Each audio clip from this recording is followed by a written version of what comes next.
Ассалаумағалейкум, қадірлі Қазспорт телеарнасының көрермендері, сіздердің назарларыңызда көкпар бағдарламасы. Әшімхан Кенжебековті еске алуға арналған жастар арасындағы республикалық турнир Жамбыл облысының Тараз қаласында жалауын желбіреткен. Сонымен бүгінгі ойынның әділ бағасын беретін төрешілермен таныстыра кетейік. Әуелі ортадағы төреші Нұрхан Айтбаев, қапталдағы төрешілер Жұмаділев, Ақылбек Қымызбаев және Зиябек Жеткеров. Ал бүгін, қадірлі телекөрермен, біз Алматы қаласы мен Маңғыстау облысы арасындағы тартысты бәсекені тамашалаймыз. Алматы қаласының құрамы міне мына тізімде көрсетеді. Сіздердің назарларыңызда тұр. Дәл қазір Айтбек Нартай, Нұрлыбек Тұрдыбай, Айдос Ерген, Бәйдібек Төленбай, Ағар Шері, Мейірбек Ілебай, Асыл Абдолда, Ердәулет Тұрлыбай, Ғабит Ағабек, Ахат Нұрлыбай және Мәулен Қанат, сондай-ақ Жандос Молдәлім. Ал олардың қарсыласы Маңғыстау облысының құрамы міне сіздердің алдарыңызда тұрған тізімде. Жоламан Сүндетбаев, Әнес Етреков, Руслан Дүйсенбай, Нұртілек Оразбаев, Шымболат Ақпаев, Сейдулла Дәулет, Жасұлан Қуанышұлы, Еркебұлан Абдуманап, Досан Еламанов, Қазбек Қабиев, Битүрі Ахметәлі, Дарынхан Әкімжан. Сонымен міне бәсеке басталды. Алматы қаласының жаттықтырушысы Нұров, жетекшісі, яғни жаттықтырушысы Рысып мырза, ал Қабиев Маңғыстау облысының командасын жаттықтырса, Қанағат Сүйебаев командаға жетекшілік ететінін айта кетейік. Сонымен міне әуелі Маңғыстау облысының Адай-ата көкпар командасының жігіттері серкені міне тақымға басқан кезде алматылықтардың жапса кеткенін көрдік. Ол серкеге таласып, бірақ қазірге сол Маңғыстау облысының жігіттері серкені тақымдарына басып келе жатыр. Жалпы бұл көкпардан атағы шыққан осы қазақ көкпарының дамуына сүбелі үлес қосып өмірден өткен Әшімхан Кенжебековті еске алуға арналған турнир. Бұл турнирдің ұйымдастырушылары Маңғыстау облысы негізінен, сондай-ақ Жамбыл облыста сол ұйымдастырушылардың қатарында. Қазір міне Алматы қаласының жігіттері серкені жұлып алған еді, бірақ маңғыстаулықтар қайтада міне аяқты салып тұрып шаба тартыспен кетіп бара жатқанын көріп отырмыз. Маңғыстау облысының жігіттері қазір серкені өз тақымдарына басып алды, бірақ төрешінің, қапталдағы төрешінің қызыл жалауы көтерілгенін көзіміз шалды. Демек, ортада енді жекпе-жек сайысы болады деген сөз. Жекпе-жекте көбінесе Маңғыстау облысының жігіттері алуға тиісті, өйткені бұл жақта атшулы Оди деген ат бар. Міне дәл қазір Оди сіздердің алдарыңызда. Жекпе-жек өнерінде осы қарагер әрдайым Маңғыстау облысының атағын шығарып жүрген жігіттердің бірі. Руслан Дүйсенбай мен Айдос Ергеннің тартысы. Руслан Дүйсенбай 1997 жыл туған шабандоз. Мінекей қазір серкені тақымына басып алды. Осы Маңғыстаудың Оди деген атақты сәйгүлігімен жекпе-жекке дес бермейтін аттардың бірі һәм бірегейі. Руслан Дүйсенбай қазір серкенің тақымына басып, серкенің тақымға басып, бір жағына қарай қисайып тартып отқан Алматы облысының жігіттерінен, Алматы қаласының жігіттерінен суырылып шығып кетті де, мінекей мәреге жақындаған сәтіне де куә болып отырмыз. Одимен шауып келе жатқан Руслан Дүйсенбай, және бұл салам өте тамаша. Алғашқы есеп ашылды. Ойынның 4-ші минутында мінекей әдегеннен ақ Маңғыстау облысының жігіттері есепті 1-0-ге жеткізіп отыр. Есепті ашып бүгінгі ойынның шымылдығын түргетін десек те болады. Руслан Дүйсенбай, міне қадірлі телекөрермен, сіздердің назарларыңызда Маңғыстау облысының ойыншысы осылайша есепті 1-0-ге жеткізіп алға шығарды командасын. Оған Алматы қаласының балуандары қалай жауап бере алады, оны біз әрине ойын барысында көреміз. Әзірге сол бірінші салымын қайталап көрінісі дәл қазір сіздердің назарларыңызда. Оди атты сәйгүлік, бұл осы 3-4 жылдықта жекпе-жек өнерінде ерекше көзге түсіп жүрген аттардың бірі. Дәл қазір тағы да серкені басып алған сол Маңғыстаудың жігіттері, бірақ алматылықтар қапталдан соғып серкені мәреден жеткізбей ойын алаңның сыртына шығарып жүруге тырысқан, және ол ойлары жүзеге асты. Енді ортада қайтадан жекпе-жек сайысы болады. Нұрхан Айтбаев ортадағы төреші, қазір пәрменін берді, яғни ортада қайтадан жекпе-жек басталды деген сөз. Оди қайтадан шыққан секілді мінекей жекпе-жекке. Әзірге екі палуанда ешқандай да белгі беріп жатқан жоқ еді. Қазір міне Маңғыстаудың жігіттері серкені жерден көтергенмен алматылықтар оған жапса кетті. Кімнің тақымында қалады екен? Міне сілкіп тартып, жұлқа тартып шауып келе жатқан жігіттерді көріп отырмыз. Шаба тартыс деген осы, қадірлі ағайын. әзірге Алматы қаласының палуандарының тақымында және деген әдем бір салым болуға мүмкіндік бар еді. Бірақ десек те Алматы қаласының палуаны бірінші нөмірдегі атап айтқанда Айтбек Нартай қазір қиыс кетті. Бұл сәтті әдем пайдаланған Маңғыстау облысының палуаны дәл қазір Серкені тақымға басып алып, атқа қамшыны салмай ақырын жүріп бара жатқан сәтте алматылықтардың жетіп алғанын көрдіңіздер. Қалай әдем шығып кетті және бұл тағы бір салым болуға лайықты шабуыл. Мінекей, есеп 2-0, маңғыстаулықтар есепті 2-0-ге жеткізді. Сейдулла Дәулет қадірлі телегөрермен есепті еселеген 1998 жыл туған палуан, астындағы тұлпары Ханзада. Бұл Ханзада да атағы шыққан осы Қанағат Сүйбаевтың аттарының бірі. Дәл осы командалық көкпарда өте тамаша өнер көрсетеді. Аттың басы қайым, қалай тоқтатсаң солай тоқтайды. Міне кілт тоқтап, оңға бұрсаң оңға, солға бұрсаң солға шаба жөнелетін аттардың бірі. Атына Затсай Ханзада дейтін. Маңғыстау облысының жігіттері тағы да Серкен жерден көтеріп алып кетуге шақ қалған. Алайда ат тұяғының астына жаншылып қала берді. Қазір Серке жерден көтерілді. Екі команданың жігіттерінің арасында шаба тартысының өте көп орын алып жатқанын көріп отырмыз. Маңғыстаулықтар әзірге Серкені өз тақымдарына басып, жеке дара шауып келе жатқан көрдіңіздер. Мәреге жақындаған тұста мінекей аттың басын қайырып, додана ту сыртынан айналып келіп, тағы да тастап есепті еселеген. Ойынның 8 минутында Еркебұлан Әбдуманап астындағы атын Маңғыстау деп атаған екен. Бұл торағасқа осы Маңғыстау облысында шауып жүрген ат, шатаспасақ осы оңтүстік өңірден шыққан сәйгүлік. Мінекей Маңғыстау дейтін сәйгүлік Маңғыстау облысының намысын одан сайын көтеріп тастады. Ойынның 8 минут аяқталып, 9 минутқа қадам бастық. Дәл қазір осының өзінде есеп 3-0. Маңғыстау облысының жігіттері алда.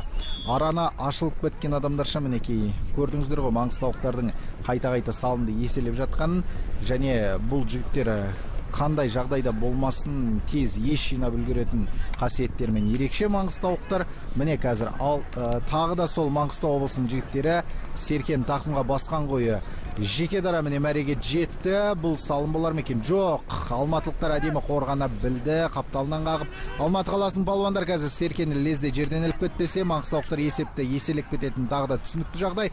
Мінекей Серке ілінді, мәреге жетер емес. Тастайтын кезде Алматы қаласының палуандары Серкені жұлып алғанын көрдіңіздер.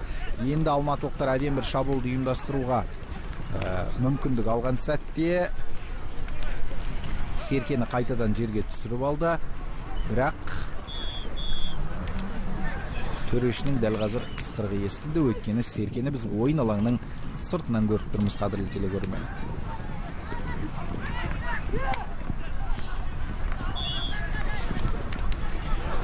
Ортадағы жекпе-жек Оди атты сәйгүліктің әдемі бір тағы да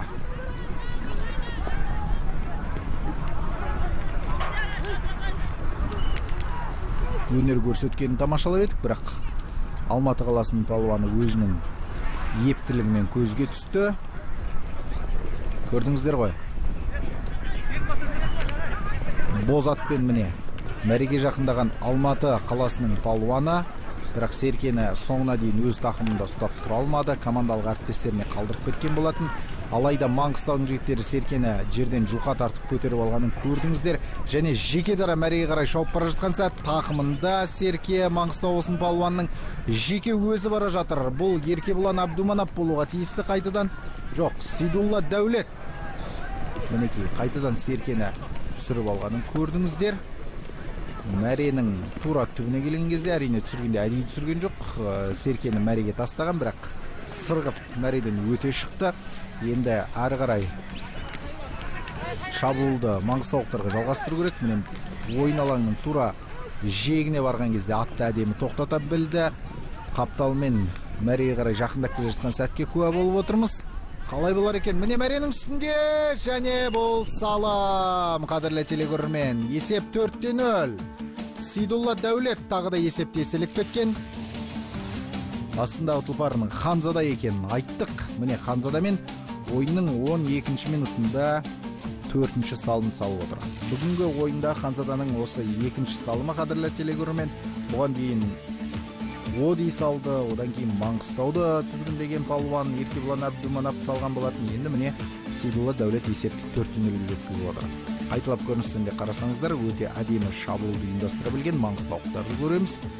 яғни қапталындағы жігіттерді жаба білді. Бұл жерде Ханзаданың күштілігін көрдіңіздер ғой. Ханзада қанша алдынан қарсылық көрсетіп тұрған Алматы қаласының жігіттерін көрсе де аттың қаға соға өтіп әдемі салымға қол жеткізген. Бұл жерде 5-ші нөмірдегі Алматы қаласының палуаны Ағар Шері Серкені жерден көтерген бойы ойын алаңының сыртына шығып кетті. Оди мен тағы да Руслан Дүйсенбай Серкені өз тақымына басып алды. Командалық әріптестері әдемі қапталынан қорғап келе жатқан көріп отырмыз. Алматы қаласының жігіттері қазір қорғаныста да өте ерекше өнер көрсетіп жатыр.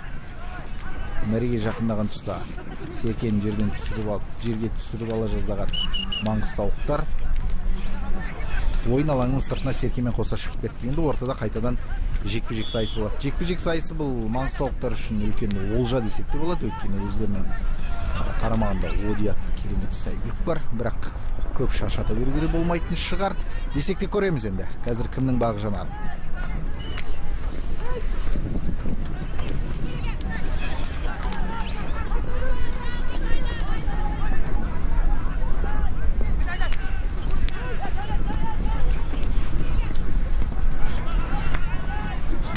Байдыбек Төленбай мен Досан Еламанов.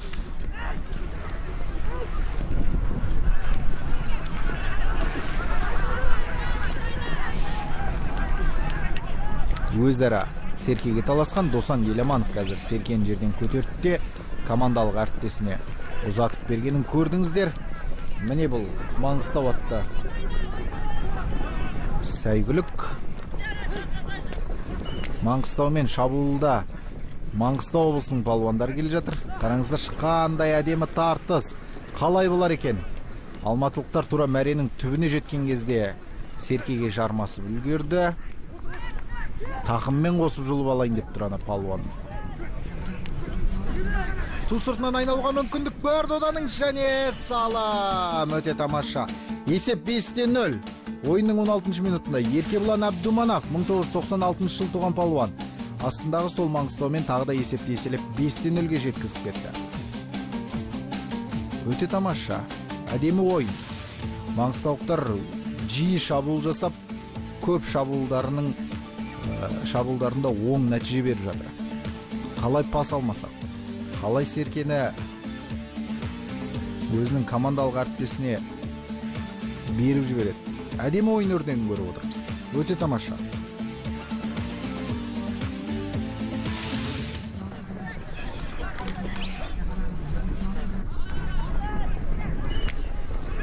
Серке қайтадан жерде.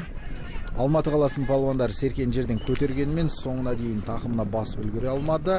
Мұндай олқылықтың орнын толтырудың орнына қазір алматылықтар Серкені Маңғыстаудың жігіттеріне беріп қойған. Алайда Зиябек Жеткеровтың қапталдағы төреші қызыл жалауы көтерілді. Демек ортада қайтадан жекпе-жек сайысы болады деген сөз. Бірінші кезеңнің аяқталуына да бар жоғы 1-2 минут қана уақыт қалды. Сондықтан Алматы қаласының шабандоздарына ертерек қимылдау керек. Аттың теріс жағынан келіп қалған екен. Бұл жолы Алматы қаласының палуаны. Мұндай сәтте маңғыстаулықтар әрине Серкені бере қоймасы анық. Одимен қайтадан шықты шабуылға. Руслан Дүйсенбай болу керек. Міне алматылықтар қалай қапталынан, қос қапталдан қағып Серкені ойын алаңның сыртына шығарып жіберді. Өздеріңіз көрдіңіздер ғой. Міне тамаша қорғаныс деген осы. Тек қорғанысқа мән бермей, шабуылда да ерекше өнер көрсетіп үлгеру керек. Алматы қаласының жігіттеріне шабуыл жетпейді. Шеше алмай жатыр тура мәреге барған тұстың өзінде. Досан Еламанов қазір Серкеге талас үстінде. Маңғыстау облысының палуаны. Жаңа ғана Досан Серкені жерден көтеріп Еркебұлан Абдумановқа ұзатып жүрген болатын. Нәтижесінде Еркебұлан Абдуманов әдемі бір салымның авторы атанған. Дәл сондай жағдай қайталану мүмкін еді, бірақ алматылық жігіттер оны түсінді. Алатаудың баурайынан келген палуандарға маңғыстаулықтар мүлдем ойын беріп жатқан жоқ. Оны біз осы бәсеке барысынан алғашқы минуттардан көріп отырмыз.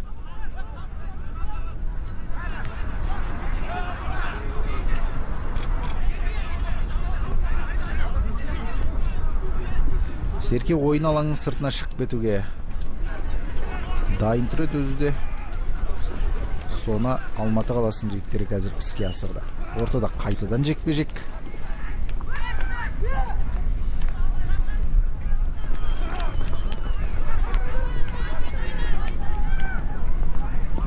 Айдос Ерген және Досан Еламановтың арасындағы жекпе-жек. Бағанадан бері Досан Еламановтың мерейі үстем болып жатқан байқаған едік.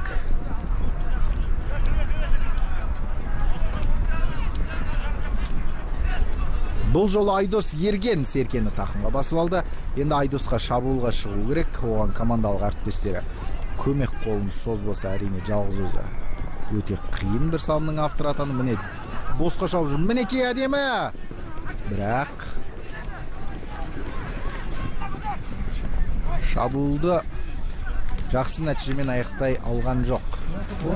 Енді маңғыстаулықтар Серкені өз тақымдарына басып алған және төрешінің сықырығы да естілді. Яғни бірінші кезең аяқталды. Бірінші кезеңнің қорытындысында есеп 5-0 Маңғыстау облысының балуандары алды. Екінші кезең әрине тартысқа толы болатыны сөзсіз. Сондықтан Қазспорт телеарнасы қосулы болсын.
Арнамызға енді ғана қосылған көрермендер болса айта кетейік, бұл көкпар бағдарламасы.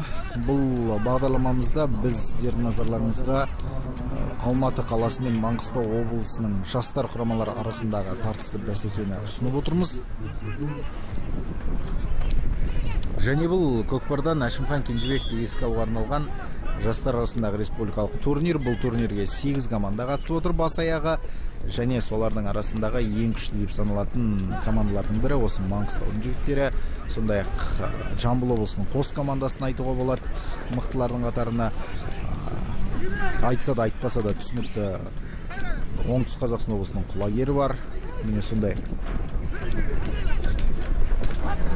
адуынды командалардың арасында өнер көрсетіп жүрген Алматы қаласы, Алматы облысының жігіттері бар. Сондай солтүстік Қазақстан облысынан, сонау Петропавлдан ат терлетіп Жамбыл облысына келген палуандарды да біз осы көрсетілімдерден көре аламыз. Ал бүгінше біз сіздердің назарларыңызға Алматы қаласы мен Маңғыстау облысының жігіттері арасындағы тартысты бәсекені ұсынып отырмыз. Және ойынның бірінші кезеңінің 16 минутына дейін салынған 5 салым әзірге таблода көрсеткіш сол. Маңғыстау облысы бірінің артынан бірін кезек салым салып өз жанкүйерлерін қуантқан еді. Қазір енді Алматы қаласының жігіттері Серкені тақымға басып жүргенін көріп отырмыз. Айтбек Нартайдың тақымындағы Серке мәреге бар түсер ме екен, әлде маңғыстаулықтардың тақымына кете ме, ол әрине әзірге белгісіз. Міне Алматы қаласының жігіттерінде командалық ойын мүлдем жоқ деп айта алмаймыз, десек те өте төмен деңгейде.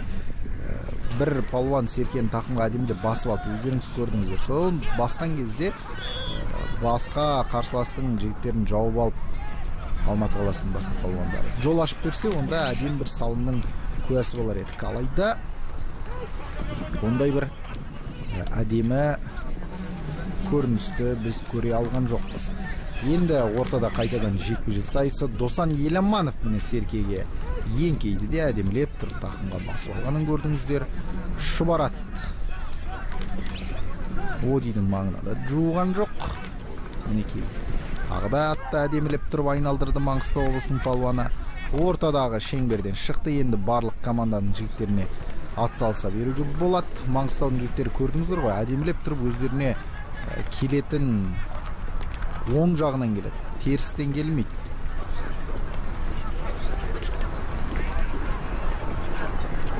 Мінекей қазір тағы да шаба тартыс, жата тартыс дейді осыны қазақ.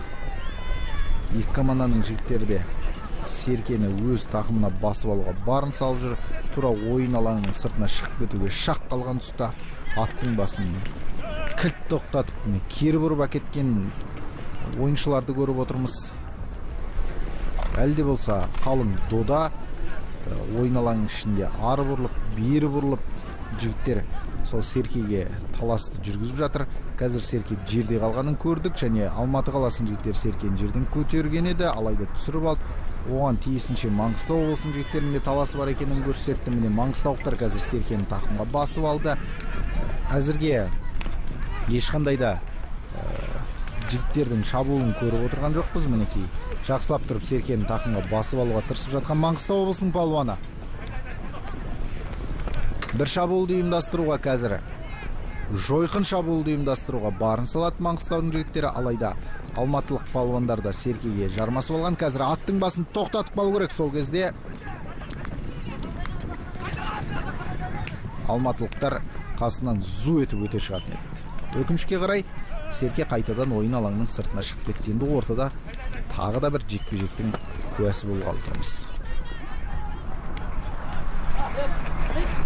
Маңғыстау облысының аттары көрдіңіздер ғой, жақындатпайды. Серкенің маңын бермейді. Досан Еламанов деген жігіт өзі шаршамайды деген. Бұл жол Досанға берген жоқ Айдос ерген.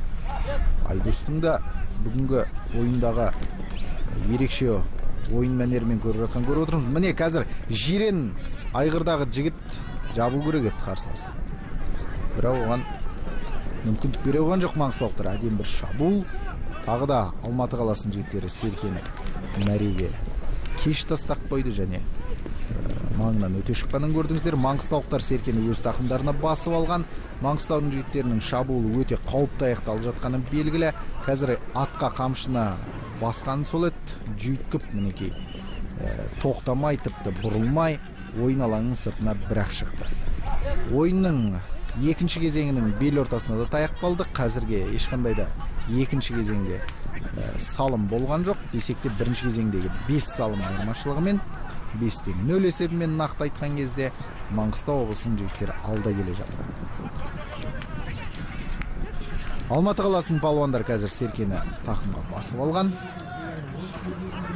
Айнал соқтап қайда шабарарын білмей жүр, қайда қашарын білмей жүр. Былайша айтқан кезде бұл Маңғыстаудың қорғанысының өте мықты екенін көрсетсе керекті. Жалпы Маңғыстауға көкпарды алып келген осы Әшімхан Кенжебеков есімді тұлға Маңғыстауға кеп Адайата көкпар командасын құрып, клубын құрып, Қанағат Сүйебаевқа табыстап берген болатын. Міне Қанағат Сүйебаев қазір соның ізін жалғастырып, әдемі команданы алып келіп жатқан жайы бар. Алматы қаласының жігіттері көрдіңіздер ғой, жеке дара шабуылға бара жатыр. Бұлай болмайды. Командалық әріптестері көмек қолын созу керек. Әйтпесе сол салымсыз қалған. Бір ойыншыдан ештеңе шықпайды. Бұл командалық ойын. Алматы қаласының тағы да бір кезекті шабуылы мәреге жақындаған тұста әдемілеп тұрып Маңғыстаудың жігіттері аттың тура жон арқасынан қақты.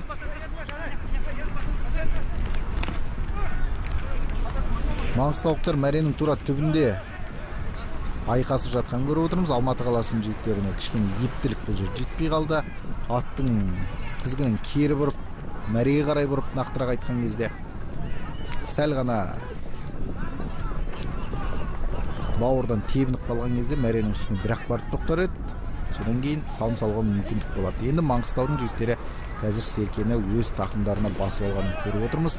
Қазір кері қарай бұруға барын салып жатқан Шымболат Ақбаев мінекей болуға тиісті. Ай, ат деген ай. міне аттың тура белінен қағып құлатты қазір.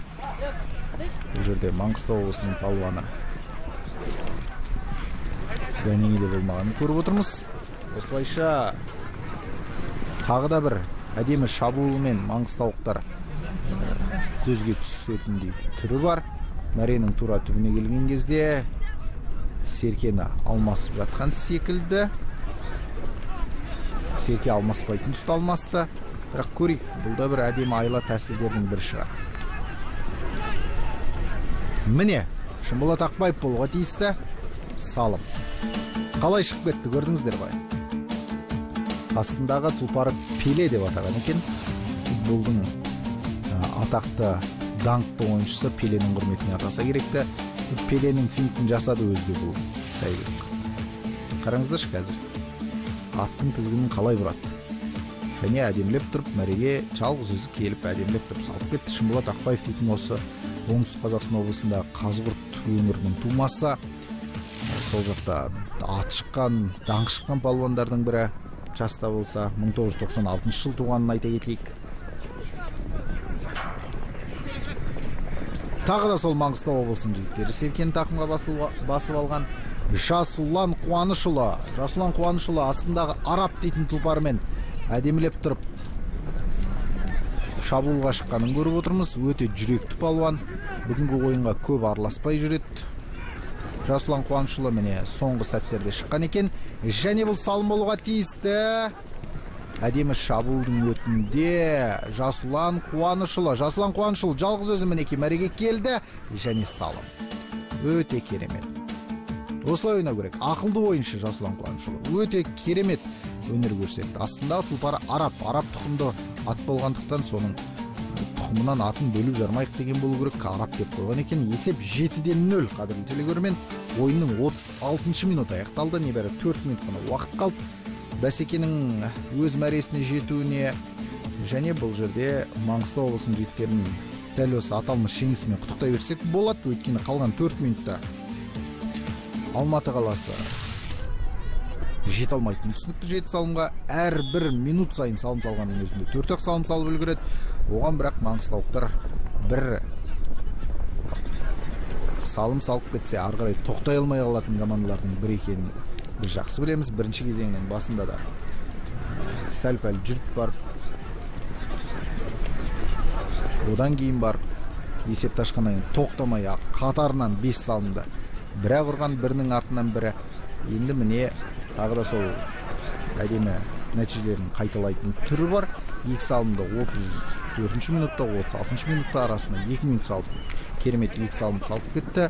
Тағы да бір 2 минуттан кейін маңғыстаулықтардың тарапынан салым деп айқайлап жатсақ таңғалатын дүние емес. Өйткені тағы да Серкенің сол Маңғыстау облысының палуаны тақымына тиді және жеке дара мәреге шауып келе жатқан бұл Шымболат Ақбаев. Тағы да Шымболаттың тақымындағы Серке мәренің қақ ортасына түсетін тұста мінекей кедергісін келтірді. Тиісінше 3 Маңғыстау облысының жігіті палуаны Серкені алып келді және бұл салымның авторы Шымболат Ақбаев. Қадірлі телегөрермен, сол Пеле дейтін сәйгүлігі қалай тартсаң солай тоқтайды. Басы қайым, өте әдемі ат. 8-ші салым ойынның 38-ші минутында. Кешіріңіздер, мен кішкене шатастырып алыппын. Салымды алып келген негізі Сейдулла Дәулет болады. Сейдулла Дәулет Серкені алып келді де тура мәреге тастаған кезде мәренің сыртына шығып кетті. Оны әдем пайдаланған Шымболат Ақбаев төбел айғырмен тағы да бір әдемі салымның авторы атанып отыр. Ойынның аяқталуына небәрі 2 минут қалды.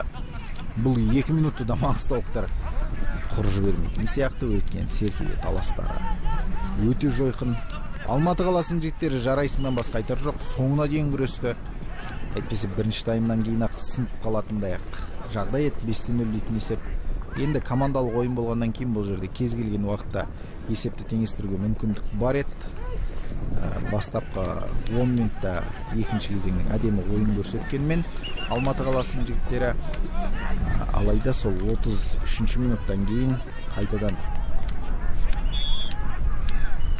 белбеу ағытылып кеткендей күй кешті.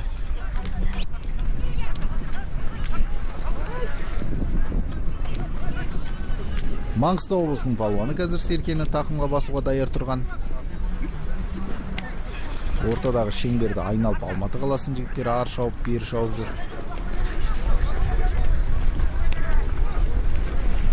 Серке әлде болса сол Маңғыстаудың жігіттеріне қазір командалық әріптесіне міне Жасұлан Қуанышұлына Серкені ұзатып берген сәтті көріп отырмыз, және әдемілеп тұрып жеке дара шығып кетті. Бұл салам! Ойынның 40-шы минуты қадірлі телегөрермен. Иә, 40-шы минутта Жасұлан Қуанышұлы есепті еселеді.